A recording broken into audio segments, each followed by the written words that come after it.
ಸ್ನೇಹಜೀವಿ YouTube ಚಾನಲ್ನಿಂದ ನನ್ನೆಲ್ಲ ಸ್ಪರ್ಧಾ ಮಿತ್ರರಿಗೆ ನಮಸ್ಕಾರಗಳು.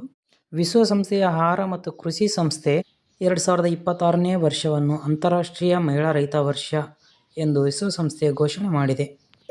International year of the women farmer. ಕೃಷಿ ವಲಯದಲ್ಲಿ ಮಹಿಳೆಯರು ಎದುರಿಸುತ್ತಿರುವ ಲಿಂಗ ತಾರತಮ್ಯವನ್ನು ತೊಡೆದುಹಾಕುವುದು ಮತ್ತು ಅವರಿಗೆ ಆರ್ಥಿಕ ಹಾಗೂ ಸಾಮಾಜಿಕ ಭದ್ರತೆ ಒದಗಿಸುವುದು ಈ ಉಪಕ್ರಮದ ಮೂಲ ಉದ್ದೇಶವಾಗಿದೆ.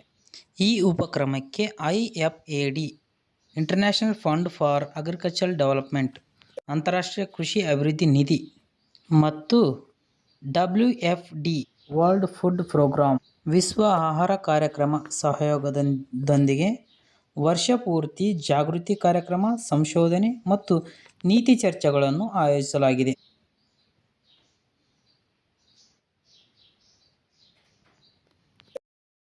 ವಿಶ್ವಸಂಸ್ಥೆಯ ಬಗ್ಗೆ ನೋಡೋದಾದರೆ, ವಿಶ್ವಸಂಸ್ಥೆಯು 1945 ಅಕ್ಟೋಬರ್ 24ರಂದು ಸ್ಥಾಪನೆಯಾಯಿತು. ಸ್ಥಾಪನೆಯ ಕಾರಣಕರ್ತರಾಗಿರುವಂಥ ವ್ಯಕ್ತಿಗಳು ಬ್ರಿಟನ್ನಿನ ವಿನ್ಸ್ಟನ್ ಚರ್ಚಿಲ್, ಅಮೆರಿಕದ ಫ್ರಾಂಕ್ಲಿನ್ ಡಿ ರೂಸ್ವೆಲ್ಟ್, ಸೋವಿಯತ್ ಒಕ್ಕೂಟದ ಜೋಸೆಫ್ ಸ್ಟಾಲಿನ್ ಅವರು.